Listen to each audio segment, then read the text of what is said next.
I'm your host, Barrett King, and with me today is Philip. He's the VP of Growth Marketing at Align. And frankly, I think has a real depth of knowledge around marketing, around partnerships. I'm excited to have a chat today. So welcome to the show, my friend. Yeah, thank you for having me. It's great to see you again. Yeah. Last time we were on your show and we had a really good time. It was a lot of fun. It was. We'll try to make it at least as good. At least half as good. Better, though. Yeah, half as good as it is the minimum. And it's Sea Sweet and Sour, right? Just so I get the name right. Yeah. Correct. Thank you very much for that plug. Yeah, of course. Yeah. Check it out, everyone. It's actually a great show. And so I always kick off with this. It's kind of my standard play. I want to know what partnerships means to you. You talked about partnerships and I love this. It's not a partnerships in business is not a building talking to a building. The robots haven't taken over the world just yet. It's about two people making decisions that help both companies that they work for move forward together. Anything else you want to add on that? I mean, it might be the robots comment that got me, but this idea of obviously, it's human, it's people, and it's about working together towards a common goal. Yeah. The only thing I would like to add to that is, again, and I mentioned also in the last time we spoke, at the end of the day, every single interaction when it comes to business, whether it's B2B or B2C, it's H2H, so human to human, right? And I know this is coming up a lot with lately, and I'm seeing it also in a lot of LinkedIn posts as well. At the end of the day, a VP of growth marketing is talking to the head of GTM at HubSpot and saying, hey, listen, we need to do something together and move forward, right? Yes, maybe when it comes to approvals, it takes a little bit longer because you need to speak to somebody about saying, can we do this? Because, maybe you don't, but others, I do. I can assure you. Others might, but that's kind of what you have to remember. The sequence, the time it takes might be a little bit longer, but at the end of the day, it's you talking to another person. Yeah, it's people. I love that call out. And I think the thing that's interesting is you guys are obviously focused on partnerships right now and trying to figure out some of that motion, the go-to-market for yourselves. The other comment, the thing that I always ask is obviously what's your go-to-market superpower? And you talked about being able to really understand that there is a difference between a marketing partnership, an affiliate marketing partnership, a tech partnership, et cetera. So I want to talk about that today because I think that's a very important differentiator when it comes to initial go-to-market, but also that pivot point. There's a lot of companies, I can't ignore the elephant in the room with the current market conditions, world conditions that are saying, how do we build leverage? How do we build scale? How do we, grow differently in 23, 24, 25 as the world figures out what's next? And what I find really interesting about your commentary in terms of understanding the difference is I don't think a lot of people do. They hear the word partner and they go, cool, we're going to work together and do some stuff. So as you think about those identifiers, as you think about the differentiation, certainly, but most importantly, building your roadmap, building your foundation of ideology around the types of partnerships you should invest in, what are some of the tools that you use yourself from your own experience around, looking at those different types of partners, identifying good fit, and again, the sort of separation there between those different types? Okay, so I'll start from the second question. How do I find them? So it's actually interesting. It's not that scalable, but once you find one or two companies that work, you can then kind of scale it. Right off the bat, I find companies that are trying to promote to me. So on LinkedIn, if there's any companies that I see pop up, because I am our target audience. I am part of that. I'm a department head. I am at the executive level. If I see they have enough money to promote, that's kind of like my initial kind of, okay, maybe there's something there based off of that. And this is, again, very, very granular, right? Once I do that, then there's a bunch of other opportunities from alternatives to LinkedIn also gives their own suggestions. There are a bunch of other ways to do that, but that's what I do. It seems like something that is not scalable, and it's not. But once you do find 2 or 3 or 4 different types of companies that do that, I with you, specifically with you, it didn't work out. Like that's not how it worked out. I just saw somebody else that you had somebody else that was on your podcast. I'm like, wait a second, I can also be on your podcast, and I think that's how we actually connected. Yeah, I think you're right. Yep. But to find those partners, that's how I do it. It's a good call out, though. I don't want to interrupt you. That's a really important. Let's double click on that. Even early in my career, when I was a sales rep trying to find partners, people used to say, how do you find their first couple, right? Because you're building a book of business. And I would go and find one or two or three in LinkedIn. I love the LinkedIn call out here that were great fit, like just perfect services, good size, good region, in my target area, whatever it was. I'd reach out, have a conversation, get their buy-in on whatever, value prop we were using or whatever type of partnership we had in terms of opportunity, kind of, keeping it agnostic right now. And then I would go to LinkedIn, I would go to the right-hand side where it said people also looked at. People forget that. And then it would immediately pull in 7 to 10 other companies that were like businesses that generally speaking matched the same ICP. And I would just go and talk to them about the same thing. You're describing the same thing from a marketing perspective. You're being marketed to by someone that probably fits you in some capacity. They're selling you something or, marketing at you with some sort of a value prop. Yeah. That might be your first partner. That's really interesting. Yeah. That's kind of what I do. And I teach to the team. I'm obviously not the only person doing this. We are a tight team at the moment, but that's probably one of my favorite ways in finding new partnerships. Now, talking about the kinds of partnerships, please. I've worked in companies. I've been doing this for 12 years, and I've dealt with a lot of companies. We're not going to get into my whole thing. We can maybe do that another time. We'll do the story another day. Yeah, that's great. Yeah, we don't have enough time for that today. But I worked in companies that have done tech partnerships where it's a completely different conversation. It's so much longer.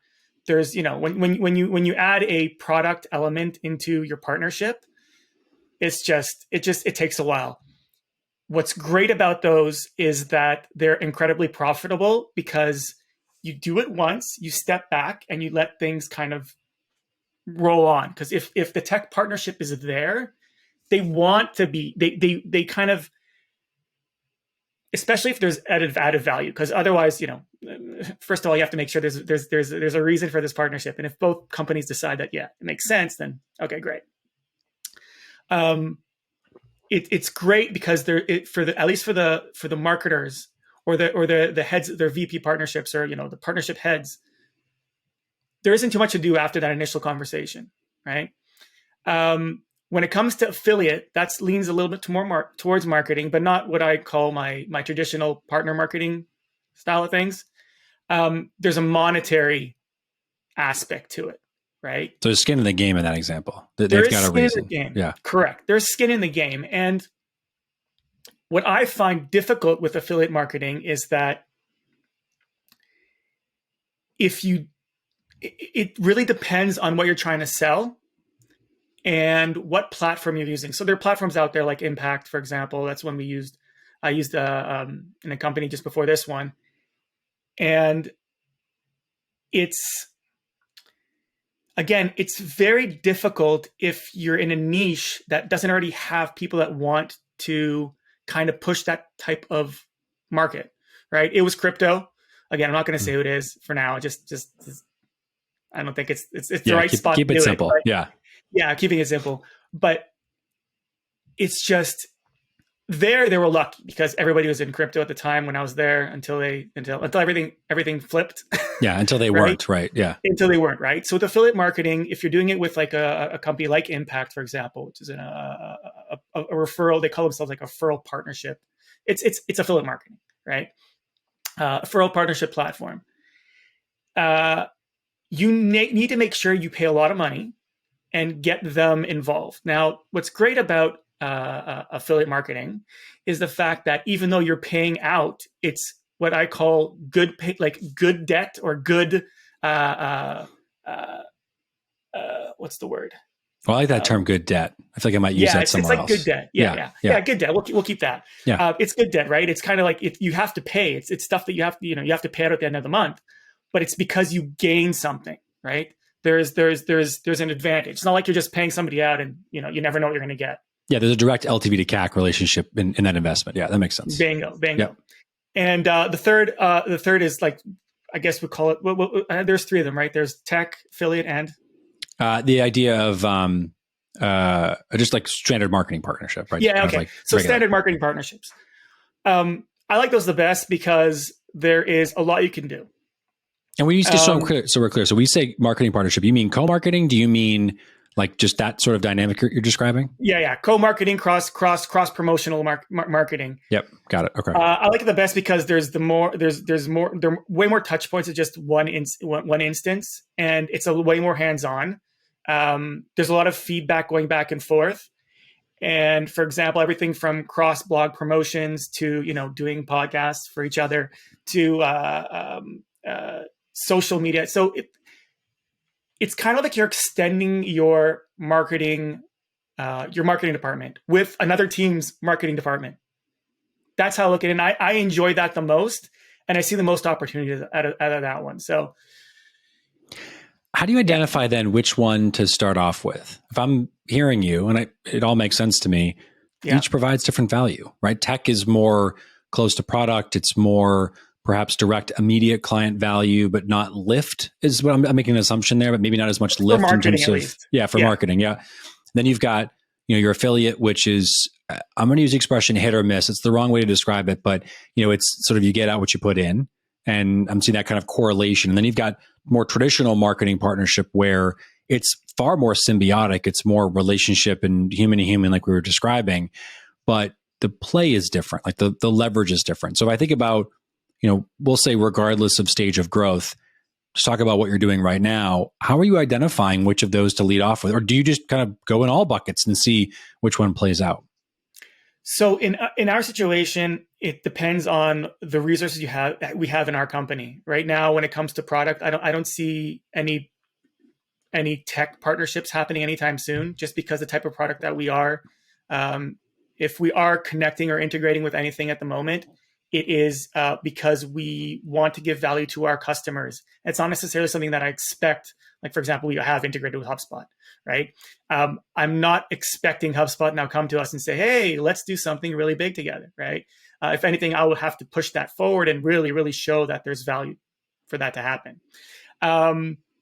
So right now, resource-wise, I don't see any tech partnerships happening because we just can't. We can't do that lift. Yep. When it comes to affiliate marketing, it's very, very similar. Our budget currently is low. Low in relative terms, right? I follow. I've gone, I've done budgets of like 5 million, right, a month, and that's like banana budgets. Another word we're going to coin from this: banana budgets. I'm into that. Banana budgets. Yeah.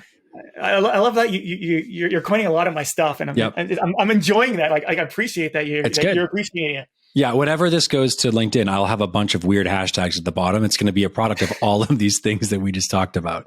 No, this is good. Keep going. This is good insight. So then we talk about obviously the marketing partnerships. That sounds like that's your highest value opportunity right now. It is because one, doesn't cost anything for anybody, and when you speak to somebody about you helping them right off the bat, it already gives you an in. It's already like a foot in the door. When I'm speaking to a speaker who's a leader, and I say, listen, we got 50,000 engaged contacts. We would love for you to talk to them. I'd love to record an hour with you talking to who you were 5 years ago, right? And just getting them involved, depending on who it is, right? Head of a company or head of a department. Just doing that already helps to put the foot in the door, and then you can say, okay, kind of like that family member you don't really want to get in there, but the family member that never gets into nobody wants it to be in the holiday meal, right? Oh, sure, but yeah. They bring like the best bottle of tequila, right? They always bring like a Casa Azul. They're right? welcome at my great reference. I'm a tequila guy, so you're speaking my language. I don't really drink right now, but when I did consume, I can tell you that tequila was my go-to, and the Casa Azul is like that person's welcome at my house. They have to show up. I may not like them, to your point. There's a lot of reasons perhaps not to, but if they're bringing that bottle, the door's open. You have a seat at the table. Exactly, the door's open. So I got the Casa Azul for that meeting. Now, obviously, I'm also not, I'm not a bad person, and I'll probably continue that value add in the future, but they don't know me, right? Yeah. And I don't know me or anybody on my team, or even potentially even the company, right? So I try to do things that I explain that there's a value add, right? There's a value add in talking to us and putting that foot in the door and maybe speaking on our podcast. And then once that happens, we create that relationship, that partnership, then it's like, hey, listen, this worked really well. How about we do something else and move from there?